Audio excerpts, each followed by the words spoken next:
ตอนนี้ก็ทีมงานเฮาทางบ่เมกบ่เจ็บก็ขี่คันนึงแล้วก็เบานิ้วกับเบาตูนก็ได้ขี่นำหน้าไปก่อนเพราะว่าทางบ่ฝนก็บ่ฮู้เส้นทางตัวนี้อยู่จุดใดของสวรรณเขตตลาดลักษณะกันอยู่ตัวจุดใจกลางแขวงสวรรณเขตเนาะ อยู่ใน คือว่าฝนก็เป็นครั้งแรกที่ได้มา ไปเนาะมันนี่ เราก็ต้องนำและจะเป็นและบ่นำนี่บ่ทาง เบอร์นิวและเพิ่นสิฮู้รายละเอียดหลาย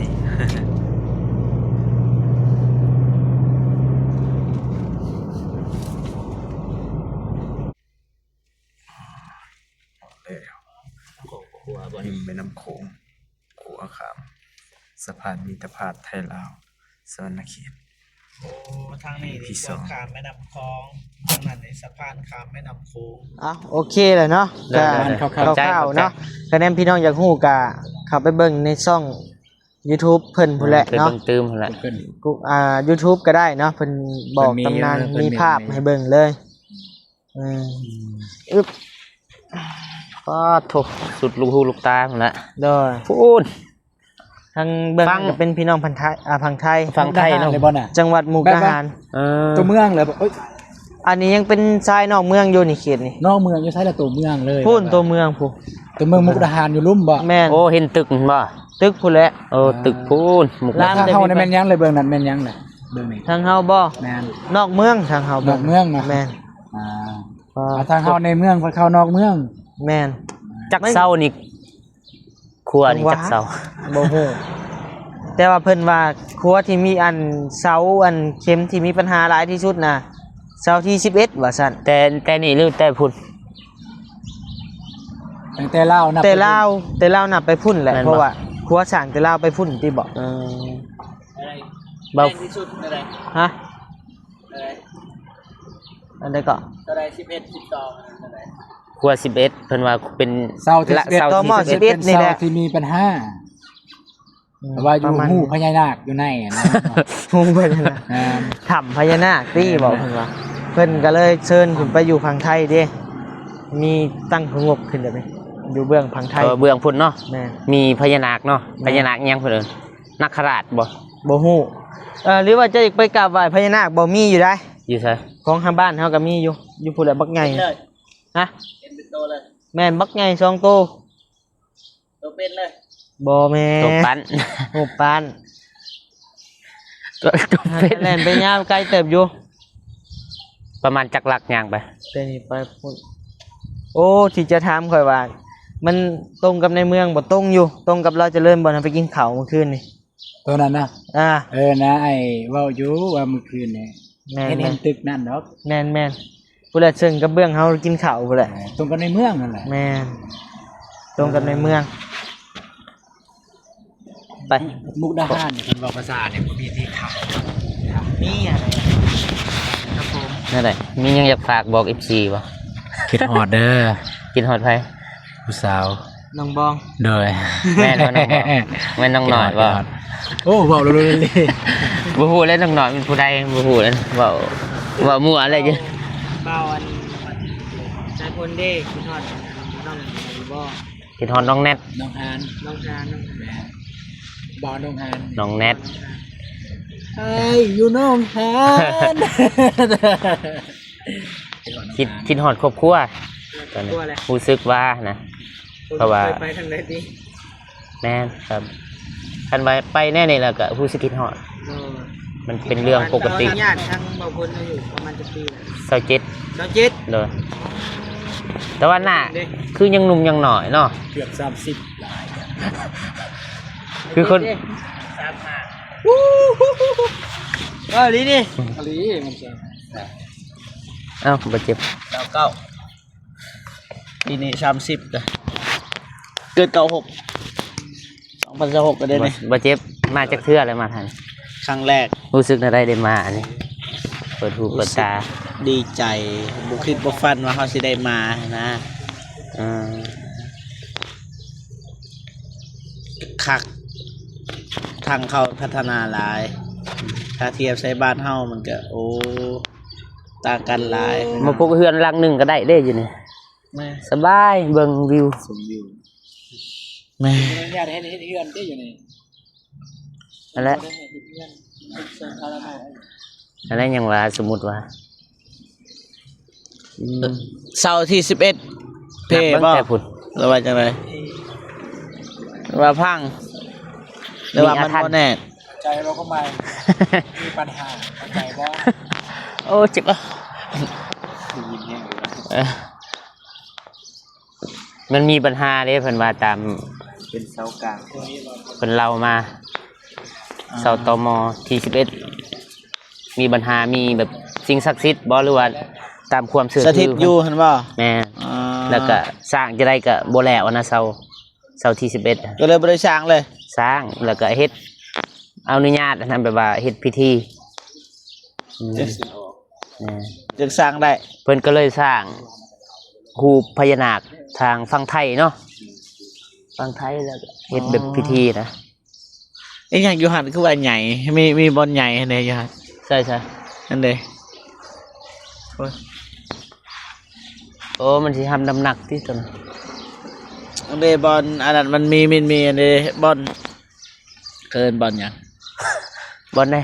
เด้บอลปุ้งออกอ่ะนะ โอ้มันเป็นนุ่มๆได้ยันเนาะอยู่เทิงหันเป็นแบบนี่ได้เทิงเสาอันนี้ เจ้าว่ามันแม่ออกกว้างๆบ่ แม่น มันเป็นนั่นมีเสาอันนั้นตั้งขึ้นเด้มันก็เลยเปิดทางมา โอ้ เสา มันมีเสาตั้งกลางกรีเดิน โอ้เสาแหลมๆเพิ่นบ่ แม่นนั่นแหละนะ เด้อ โอ้พ่นบ่เจ็บ มาเบิ่งนี่ พ่นบ่ทางกลางพ่นบ่ แม่น อืมตาดีเนาะบ่เจ็บ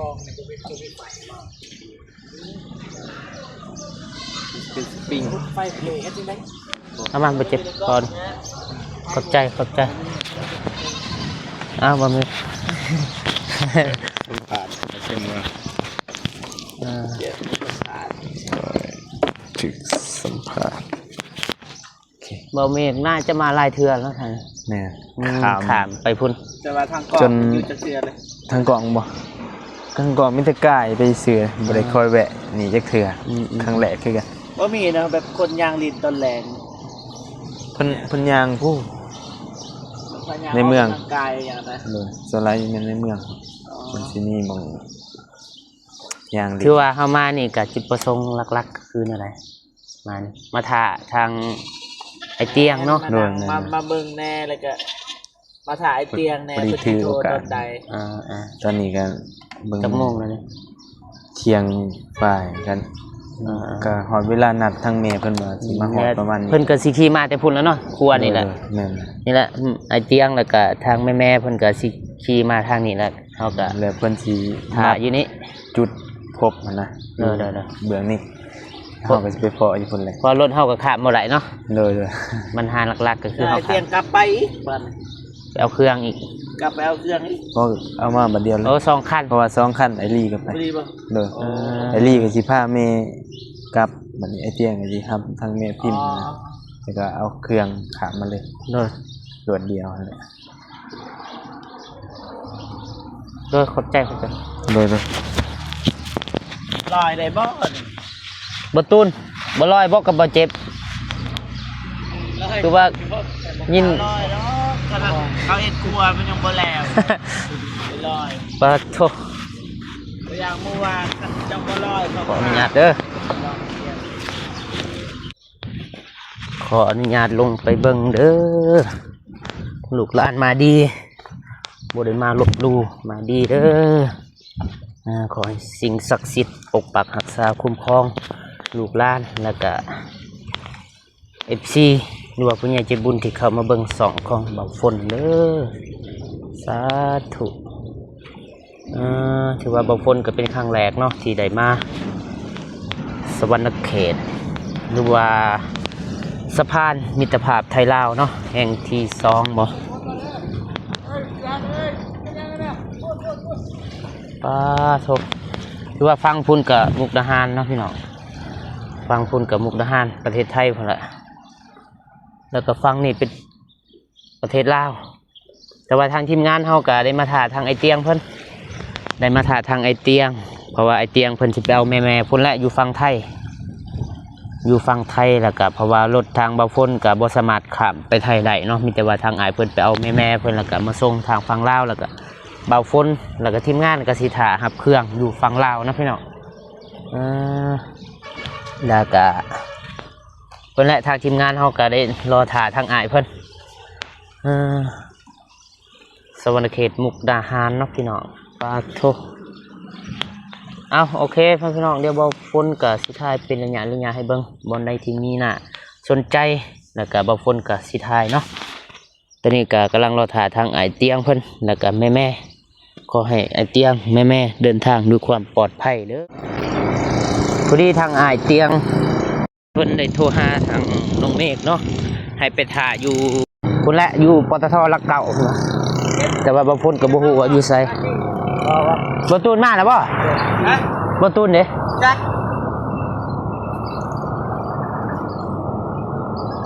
จะขี่ไวโพด ไวยังไงเนาะ สิไปใช้บัดนี้ เดินทางออกไปตอนหับเอาทางเมเบิร์นอยู่ปั๊มน้ำมันปตท.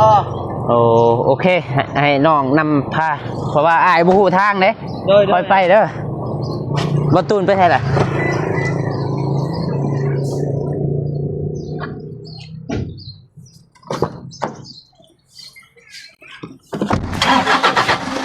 บ่ตูนเลย ทำไปชื่อน่ะทางนั้น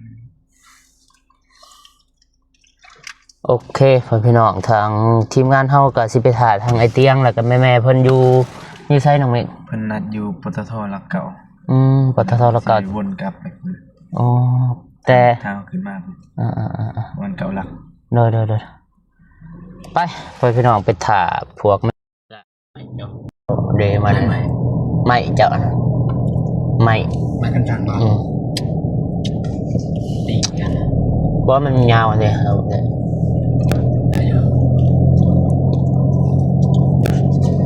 อันนี้มันเฮากำลังเดินทางไปหาเปาเตียงบ่หรือว่าไปถ่ายอยู่ไสนี่แหละที่นั่นครับปตทไปทางใดบัดนี้บ่ตรงไปบ่โอ้อันนี้วงเวียนไดโนเสาร์นี่วงเวียนไดโนเสาร์ไปหน่อยอยู่ลาวก็เป็นไดโนเสาร์เฉยบ่แล้วเสียงเอามากมือเวียนจะเจอตลอดมือเวียนมันเป็นมาทางนี้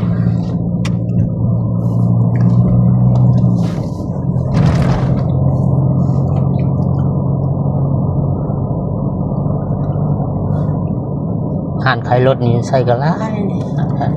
ฟอร์ดอย่างนี้เลยไปเทียมมารีวิวมาขาย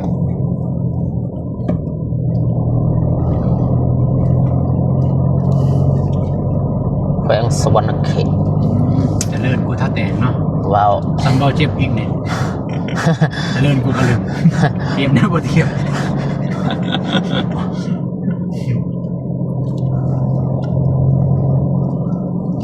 ครั้งแรกแล้วได้เห็นไดโนเสาร์อยู่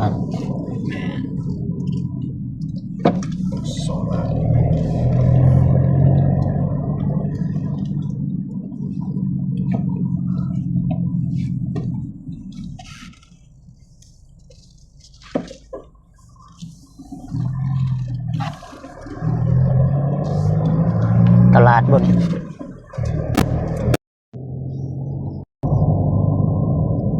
แสดงว่าไกลๆเนาะสิเป็นหลักเก่าแล้ว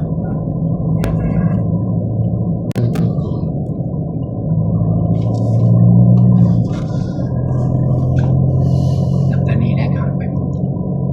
ใหม่มันตกเลยโถกบใหม่เนาะทางเลยทางเข้ามาบนงามด้วยกันผมเนาะแม่บอกทางเลย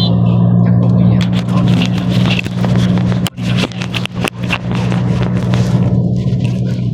ได้ยินอยู่คนได้ยินอยู่จัดเลยให้เจ้าเลย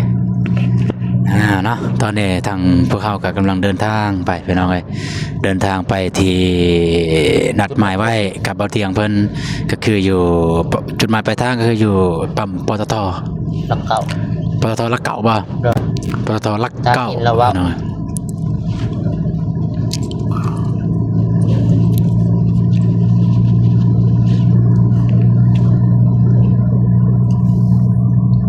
เส้นทางงามเนาะทาง นี่พี่น้องนี่บรรยากาศในรถไม่ได้ลงไปถ่ายอยู่ในยูนพุ่นละปตทนี่บ่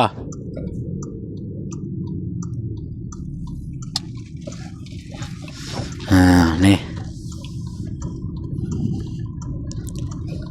เป็นให้ถ่ายอยู่นี่พี่น้องเอ้ยขอไปถ่ายอยู่อเมซอนพอได้ยินในจากข่าวนึง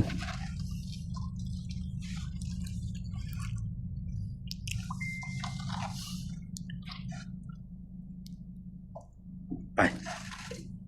ปาโถตัวนี้ก็กำลังรอถ่ายทางแม่ๆเพิ่นแล้วก็ไอเตียงเพิ่นมาแต่พุ่นแล้วเราก็เลยมานั่งถ่ายอยู่นี่แหละอยู่ปตทนะพี่น้องนี่บ่ได้บ่ตื่น สิแซ่บอยู่เนาะ โอ้มันก็บ่ได้ตื่นนึงเจ้าก็ ฮะ ได้ บ่ได้ ว่าคือที่แซ่บซะดอกคันกิน ดาวแล้วแซ่บโอ้ บ่ฮู้แล้วบ่ทันโตเท่าไหร่เด้ป้ายยังเขินปานนี้ค่ำบ่ตัวนี้ ลอยฮอดลอยตื่น บ่ฮอดเบิดนี่บ่ โอ้มันก็เบิดนี่มันก็ ฮอด100ตัวละ100บ่ฮอด บ่ฮอดดอก10ล้านจักฮอดจักบ่ ฮอด บ่ โอ้ บ่ฮอด100บ่ฮอด บ่ฮอดบ่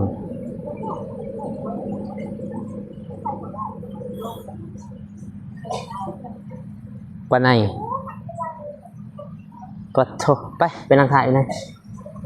ไป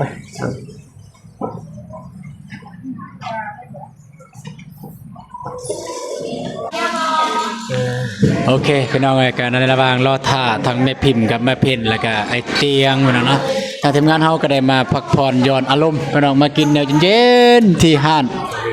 อเมซอนปตทปตทสวรรณเขตบ่ปตทสวรรณเขตพี่น้องเอ้ยก็เป็นครั้งแรกของเบาตูนเบาเจ็บเบาฝน เราก็แม่นเราคน ก็ถามแน่นพวกอายเที่ยงกันว่ามาแล้วป่ะแล้วคนหลอกนะ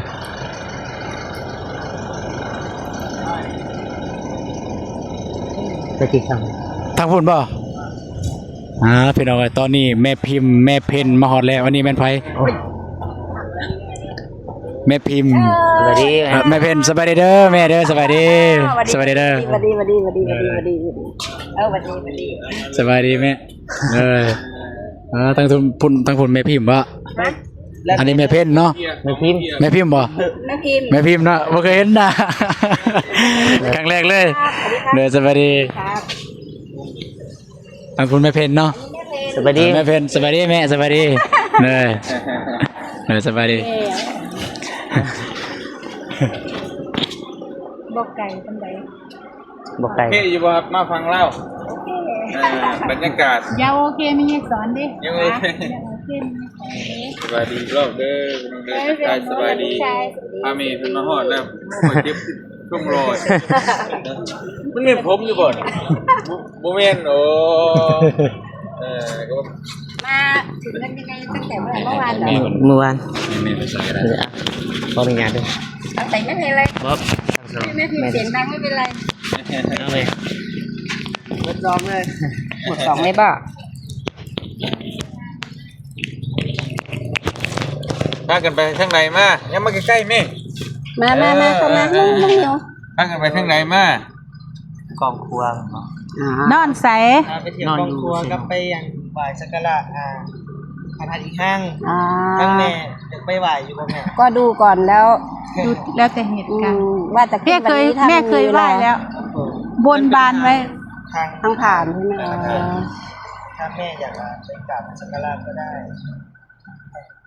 เว้าลาวก็ได้เด้อแม่ฟังออก แม่ชอบให้พูดภาษาลาว ด้วย ได้ เราเป็นนี่เว้าเล่าวสุดขีดเลย ไหนไม่เห็นก็พูด ปกติเว้าเล่าวแล้วข่อยคนเล่าวอีสานเนาะ ทุกคนสบายดีเนาะสบายดีนะดี นอนรับโยมขึ้นรับโยมตื่นจังโมงกินอิ่มอยู่บ่เขาน้ำ7 โมงพากันกลับจังโมง กินอิ่มนอนแล้ว สวรรค์ เที่ยวเด็กดิ ยังไม่ทันอะไรจะจับพี่แล้วนะ ดูหน้า กับอิ่มอยู่แล้วว่าบ่ได้พาวันอย่างดีกินข้าวกินน้ำ แซ่บหลายแซ่บหลายแล้วคันได้ออกบ้านมื้อนั้นแม่มากินอยู่ในนครพนมแม่ก็แซ่บหลายคือกัน แม่เพนจะมาจัดอาหารให้นะเอาแม่ครัวมา โอ้ย แม่เพนจะมาจัดอาหารไทยให้ เอียงเหรอเอียงอาหารไทย เด็กสิมีเวลาเดี๋ยวบ่เนาะ ก็วันที่เราวันที่เราเตรียมของเราจะเตรียมเมื่อไหร่แค่นั้นนะครับ เตรียมของน้องนิวไปด้วยกันไหมครับดูก่อนก็ไปไม่ต้องเอารถไปก็ไปแบบ ไปนำกันอย่างนี้แหละใช่ ก็ได้ว่าจะไปก็ไปน้ำกันก็ได้ แม่นบ่ต้องเอารถไปก็ได้ แล้วแต่ความสะดวกน้องนิว นั่งตักกันไปเลย นั่งตักโอ้ไม่ไหวนะแม่นั่งตัก ฮะ นั่งตักกันไปเหมือนเด็กเนี่ย เพราะว่าเส้นทาง โอ้ยตายแล้วแม่เรานี่เราว่านั่งตักกันไปก็ได้ถ้าเต็มมันนะเนาะ ของเยอะเลยดูสิเนี่ยของอ่ะอันนี้ยังไม่หมดนะยังอยู่ที่นู่นอีกก็มี น้ำรถประคนมาได้ยุเพราะว่าข้างหลังก็นั่งคนเดียวงัดได้แล้วเพราะว่านั่นก็ได้ยุไปมีแต่เดินทาง ตอนออกจากบ้านบ้าวฝนไปมองแจกแล้วมันสิเอาไปบ่เบิดลากล้อไปนำต่อส่งเลงไปบ่ อะไรล่ะ นั่นปานว่าเฝ้าว่าโวฟังเล่ารู้เรื่อง ไม่ใช่ก็ไม่ได้ยินว่าอะไรเหรอ คันเอาไปจากบ้านบ้าวฝนมันสิเอาไปบ่เบิด อ๋อ ต้องเอาล้อรถมาต่อดากอีกเหมือนรถพ่วงนี่จังสิเบิดของมันหลาย ได้ เด้ อยู่ดอกเดี๋ยวไปเบิ่งกันจะพุ่นมันจะ เดี๋ยวเราไปเอาปลานะปลา บ่ได้มีผาปิดมันก็ใช้ได้หลายอยู่พุ่นขึ้นก็ได้ เอาเชือกมัดน่าจะได้อยู่ เชือกมัดเอา เพราะว่าเราไม่ได้ข้ามเขตมาไงเราไปที่นี่ใส่เยอะยังไงก็ได้แต่มันจะดูมันจะหล่นแล้วต้อง วัน เชือก ตอนเอาแม่มาเอาจากบ้านก็เอามาเยอะได้ พอเอามาถึงเนี่ยเอามาไม่หมดนะยังอยู่ฝั่งนู่นเนี่ย6 กระสอบมัน เสื้อผ้า ยังมีของอยู่พุ่นอีก ใช่เสื้อผ้า แม่เอามาจากบ้านแม่น่ะเอามาไม่ได้9 กระสอบ เอ้ยไม่เห็นเราเอาของที่ของแม่กันอะไรมาหมดแล้วใช่ไหม มาอันนั้นมาหมดแล้ว ยืมรถบอลลี่มาก่อน อยู่รถบ่าวลีน่ะเต็มรถบ่าวลี ครับ แล้วมาถึงนี่น่ะเหลืออยู่บ้านรีสอร์ทน่ะอีก6เหลืออยู่15ใครอยากได้ไปเอา ใครอยากได้ไปเอาข้ามไปเอา เป็น15 กระสอบอาจจะเยอะกว่านั้นเพราะว่าเพื่อนจะส่งมาจากกรุงเทพอีก ครับ คอยก็รับบริจาคคือกันได้อยู่ฟังนั่นจังน้อยเขาเจ้าก็แก้มาให้จังซี่นะเขารู้ว่าเราส่งลาวยังส่งลาวเหมือนเดิมหรือเปล่าเอาไปอยู่เขาก็แก้มาให้เมื่อวานของร้านน่ะสีเหลืองๆมีแต่เสื้อดีๆเลยของร้านชาย ครับผม มาถึงมันซัก3 เมนั่นเลย3 ตู้เลยเมื่อวานซักแล้วก็ตากแล้วก็เก็บให้ยังไม่แห้งดีเลย ราชกับอยู่นะอันเมย์เพิ่นหิวข้าวเนาะท่านได้กินข้าวเที่ยงแต่ว่า ยัง จะพากินข้างนอกนะไปกินแล้วพาไปกินแล้ว กินเมื่อเช้านิดหน่อย แต่ตั้งแต่เมื่อวานตอนเย็น ไม่พิมพ์แล้ว ยาวมาถึงตอนนี้แล้วนะ แม่ได้กินเยอะแม่กินก็ปิ่งซีหลอด เหนื่อยอยู่ แม่กินข้าวก่อนไหม เอาไม่ค่ะเอาทีเดียวเลยดีกว่า ค่ะไม่ไหว ไม่ไหวอยู่ไหว ไม่ นอนไม่หลับมากชั่วโมงแล้ว แม่ก็ตื่นเต้นบ่ได้นอนคือกันตื่นแต่ตี 3พุ่นจัดของ เดี๋ยวทีเดียวนะคะเราไปกิน ป่านนี้ยังลืมอยู่ พร้อมเดียวกันหมด กินพร้อมกัน เราไปย่าง ยังสิได้แซ่บ เอาปลาเผาไปเจอกันที่บ้านน่ะเนาะ ข้าวน้ำกันป่ะไม่เป็นไรข้าวน้ำกันเล่นไปเอาปลาเนี่ยจักอยู่ตัวนี่ปลาเผาหั่นเดียวนี่ดิ ร้านนั้นน่ะร้านนู่นน่ะร้านอะไรนะที่นู่นน่ะ ยื้อปังจักบ้าน จักกันไปน้ำกัน แต่รู้จักนี่หั่นเดียวเนี่ยปลาเผาลงไปเนี่ย ปลา6 ผู6 ผูอ่ะ6 ตัวปลา6 ตัว ตัวอะไรบ่ไปน้ำกันก็ได้จะว่าผมอ่านในเมืองบ่ หน้าเลย อยู่ตรง นิดเดียวที่เขาขายมะพร้าว นี่ลูกอยู่ริมทางนี่ ฟังนี่ก็ฟังนี่ปลา รัก เผา แปด หมด บ่ ละ เป็นลักแปดนะ โอ้โดยเอาหันทางไหน ด้านข้าง ข้าง ซ้า นี้ ยนี่ ข้างนี้ บอกว่าไอ้เตียงมาสร้างไว้6ตัวนั่นถ้าเราว่าแม่นกะแม่นได้เลยล่ะ ระวังเขาต้มอยู่เด้อ ต้ม มาต้มเนาะ พอไหม6 ตัวแหละ พอครับ6ตัว พอไหม แต่อยู่เอาเพิ่มอีกเยอะ เอาแบงค์ร้อยมีนะ โอ้โหมันกี่ตัวเพิ่มไปก็ได้ อันนั้นแบงค์เอาเงินเราเขา เก่งเราเอาไว้ เออ 6ตัวเพราะไอ้ที่ 6ตั ไป ว ซื้อที่คือไก่ชิโน่ แล้วเข้าบ้านแล้วบ่ แม่แล้วก็ เจอกันที่บ้าน เจอกันที่บ้านนะไปกินข้าวกันนะเนาะ มาตามมาเอาทองมาใส่นี่ก่อนนี่บด แบ่งแล้ว มันแบ่ง แบ่ง เพราะว่ามันเฮียนะ ใช่ รถเต้นต่อม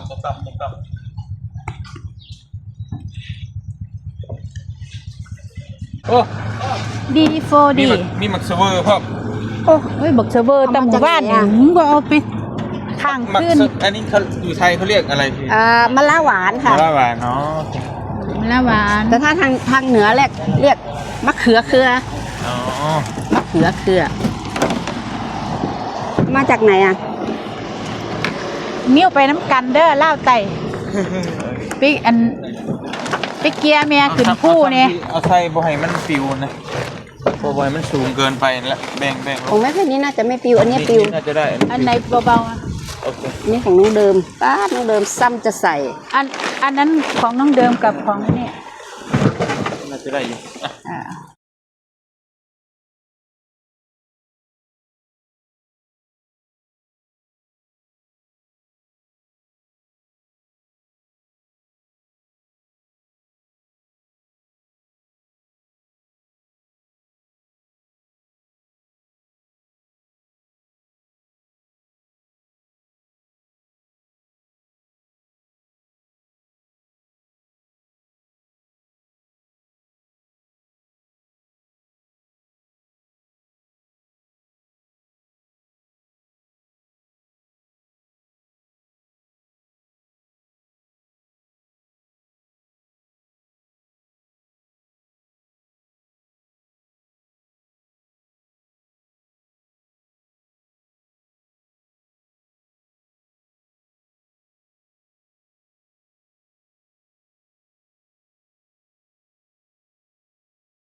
โอเค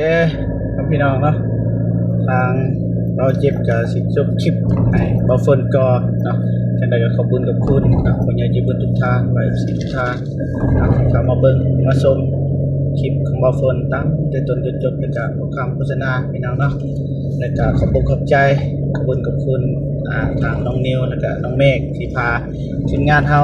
ไปท่องเที่ยวขอบใจหลายๆเด้อก ำลัง โอน ำ เคพี่น้องเนาะเราเจ็บกับบ่ฝนก็นำไอเตียงเพิ่น กับแม่ ครับบ้านพี่น้องนะไปพี่น้องเนาะโอเคเพื่อนพี่น้องเบาเจ็บกับสิจบคลิปก่อนเนาะพอๆกันคลิปหน้าสำหรับคลิปนี้สบายดีเด้อ สบายดี ไปพี่น้องสบายเด้อ จบแล้ว